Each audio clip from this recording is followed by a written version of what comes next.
Swaddy Cab, my name's Jed and I retired here to the beautiful kingdom of Thailand 5 years ago. Come and join me as I take you on a journey to discover the best that the land of smiles has to offer.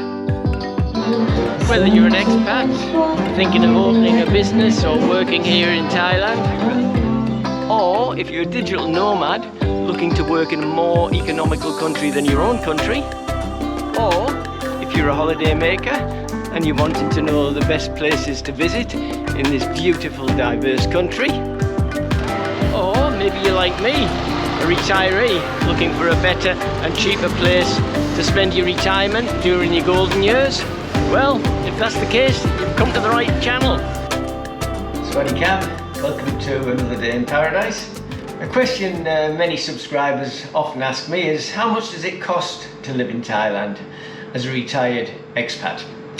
Well, really, how long is a piece of string? Because the answer will depend on your income, your lifestyle, and what you like to do and what you want to get out of your retirement. I know many expats with unlimited incomes, lucky devils, who spend a fortune entertaining and dining out and live in mansions here, but on the flip side, I suppose there's a lot more expats who don't live that sort of lifestyle. Many expats live in sort of not very good lifestyles. They live in single rooms, pay about 4,000 baht a month for the single room, which is about Australian $160, maybe 112 US dollars, maybe 90 Great British pounds, and that's all they pay for the month. And they eat pot noodles and cheap street food because they don't have any investment income, and their foreign pensions are not enough for them to live a better lifestyle.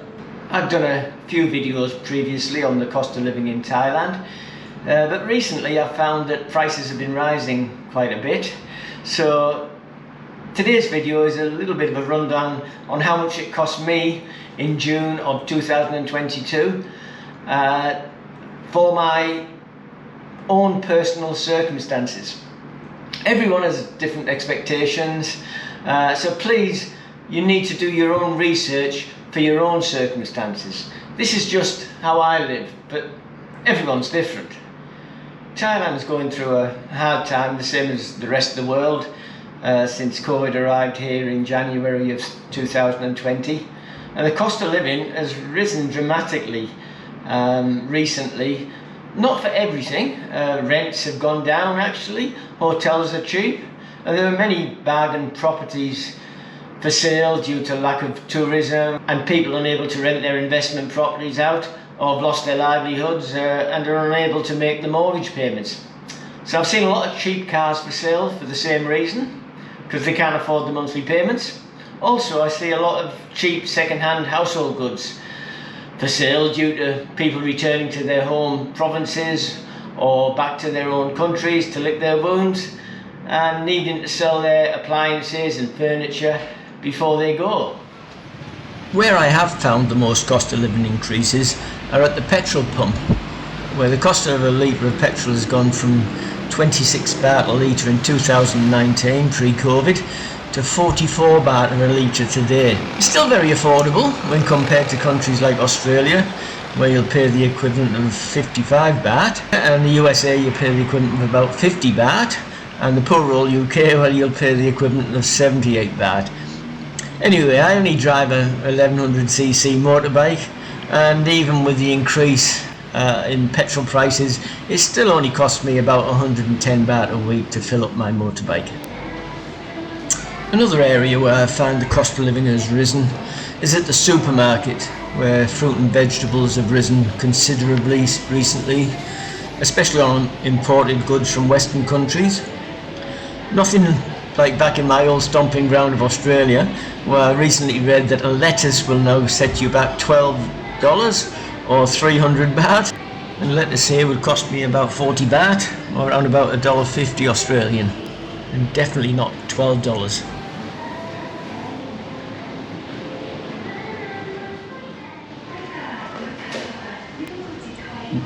For comparison, a dozen eggs in Australia would cost me $5.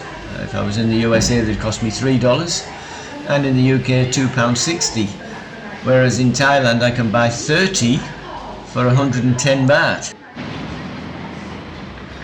As you will have seen from some of my other videos, one of the places I love to go here in Hua Hin is Ban Khun Po, because it was so cheap. But even there, some places, but not all, have put their prices up, as they've had to pass on the increase to the customer. A 75ml bottle of Chang beer, for many years I've been coming here, was 55 baht. A few months ago they increased the price to 60 baht, then 62 baht, and last week it rose again to 65 baht. So 3 price increases in a few months. I used to get barbecue pork ribs for 95 baht, and the cheapest ribs now are 200 baht. Salmon sashimi was 140 baht a little while ago, but it's now 180 baht. Many places have not increased their prices. I can still get a whole fish for 150 baht, which is about 6 Australian dollars, maybe 4 US dollars, and around about £3.50 in Great British pounds. And sushi for 10 baht each, which is about Australian 40 cents, US 30 cents, about 25 pence in the UK. A chicken steak with French fries and coleslaw will set me back about 75 baht, which is 3 Australian dollars, a couple of US dollars, around about £1.75. So eating out is still cheap here. I still buy a cheap nutritious meal from a food cart or market stall for less than 50 baht or 2 Australian dollars, perhaps 1 Great British pound or $1.50 US. While I have your attention, if you haven't already done so, please push the subscribe button and push the like button and pass on the link to anyone that you think might like my channel, as I need all the help I can get to get my channel recognised here on YouTube. So that's the advertisements over. Let's go through my average weekly spend here in Hua Hin, in the land of smiles.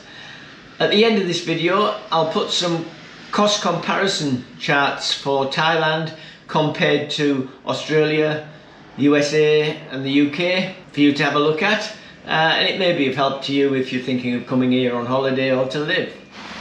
As with most people, my biggest expenditure is accommodation. Since I returned from Koh Samui in January, I've been staying here at the Terminal Hotel on Soi 88. The reason I'm staying in a hotel and not renting a house or a condo is because I'm uncertain whether to stay here or move back to Koh Samui or move somewhere else in Thailand. I pay on average 420 baht a night here at the terminal. So for 1 week I pay about 3,000 baht, or about 120 Australian dollars, 84 US dollars, maybe 70 Great British pounds a week. And that includes Wi-Fi and electric and water, of course, because it's a hotel. If I rented a 1-bedroom condo in a nice block close to the beach here in Hua Hin, with a swimming pool and gym, it'd cost me about 12,000 baht a month, plus water and electric. But it would normally include Wi-Fi. So let's round it off, say it would cost me around about 3,250 baht a week if I rented a condo and not stayed in a hotel. The next biggest expenditure would be food and drink. As I'm staying in a hotel and there's no cooking equipment, I eat out all the time, but I eat cheaply. So let's go by what I ate and drank yesterday and multiply that by 7, just to give us a rough idea. The hotel supplies 2 bottles of water a day and soap and shampoo, so nothing to spend there. For breakfast I either eat from 7-Eleven and get a coffee, yogurt and fruit, and sometimes a grilled sandwich, which comes to about 80 baht. But yesterday I went for an English breakfast including coffee and toast, and that cost me 110 baht. On the afternoon I went to Koh Beach and had some barbecued pork at one of the food stalls and a small salad, and that cost me 150 baht. As it was the weekend, last night I went to Ban Khun Po, surprise surprise, to listen to some live music, and I had 2 750ml Chang beers, which cost me 65 baht each, and I had some barbecue prawns and noodles last night. That cost me 150 baht. Afterwards I went out and had a few drinks in a few bars around town, and that cost me 240 baht. I had 3 beers. So that came to 720 baht. So let's multiply that by 7, which brings it to 5,040 baht, or 206 Australian dollars, 140 US dollars, and about 115 Great British pounds on average for the week for me to eat and go out. But that would be if I went drinking 7 nights a week, which I don't. But we'll leave it at 5,040 baht, as this is just an example of how much I spend in a week. As I said, I'll put the cost of living charts at the end of this video so that you can see how much consumer costs are compared to your own country, and you can work out how much it would cost you to live here. The only other regular expenditure would be petrol, which I normally fill up my motorbike once a week for about 110 baht if I'm just hanging around town. Obviously a little bit more if I go out and about. Or that would be around about $4.50 Australian, $3 US, and probably 2.5 British pounds for my petrol for the week. I take my clothes to be washed once a week by a nice lady who lives around here, and that costs me around about 150 baht a week for my laundry. So to sum it all up, my average weekly costs for living a fairly simple life in Hua Hin: accommodation 3,000 baht a week. If I'm staying at a hotel, maybe 3,300 if I'm renting a condo. Food and drink 5,040 baht a week, but that's only if I went out every night, which I don't. Petrol 110 baht a week. Clothes washing 150 baht a week, which comes to a total of 8,300 baht a week. That's roughly about 340 Australian dollars, 230 US dollars, or about 190 Great British pounds. Now, so there's no confusion, because every time I do a video on how much it costs to live here in Thailand, I get the usual comments saying, oh, what about health insurance? Or what about if I need to go to a doctor? Or if I want to travel throughout Thailand or elsewhere? And then I forgot to mention those costs in my video.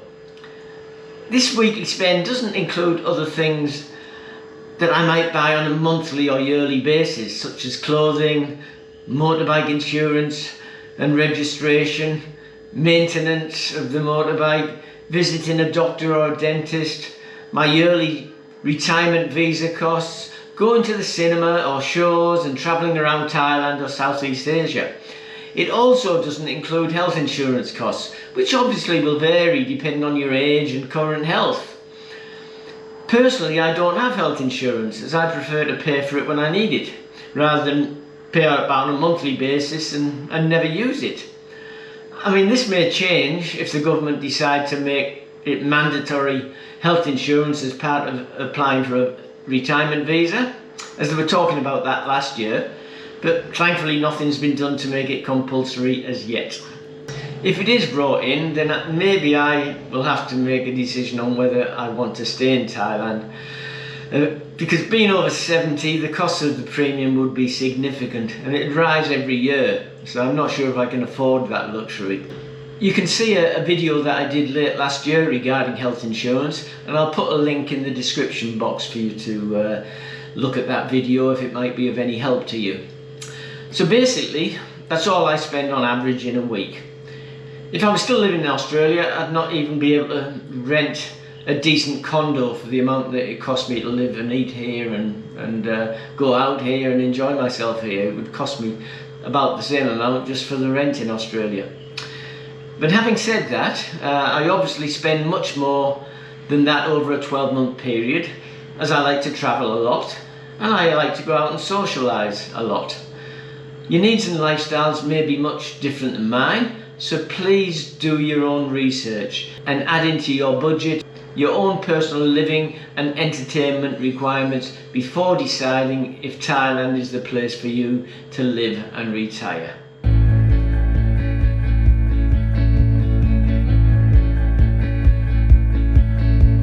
Through the fields of our paths, feelings part our ways, keeping us close but estranged now. Dreams holding us closer, meadows of our youth, 107 days, but recalling it backwards. Our dreams holding us closer. Ooh, we can see so clear. Ooh, we can see so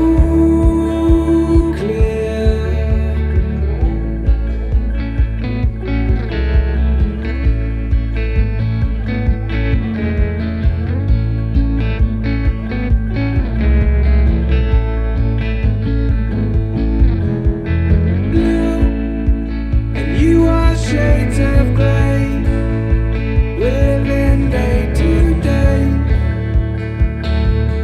Even when we're free, it's true, the difference is the same. The colors always change, but the song is the same now.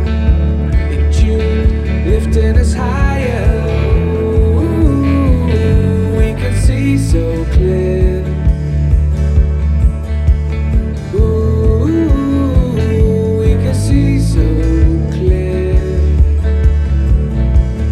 Ooh, we can see so clear. Ooh, we can see so clear.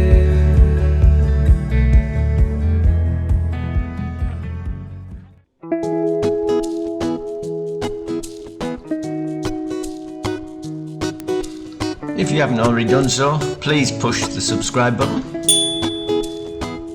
If you're thinking of retiring or living in Thailand, please take a look at my book, The Retiring Thailand Handbook, the first 6 months. You'll find it on Amazon. It's crammed full of information to help you tiptoe over the logistics of making Thailand your home in retirement.